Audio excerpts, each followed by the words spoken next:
En ek het nooit opgehou met rebelleer nie, my hele lewe. 'n Mens maak dieselfde foute oor en oor. Soos in 1989 het ek doodeenvoudig van my man geskei. Net waffa. Ek het aansoek gedoen vir 'n musiekpos en ek het een gekry in Olifantshoek en toe ek die pos klaar gekry het, toe sê ek vir my ek skei.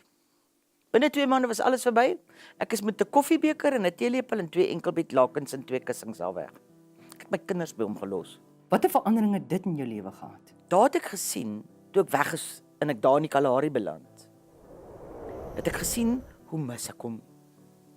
Ek het gesien hoe 'n groot kruk was hy vir my, al die pad.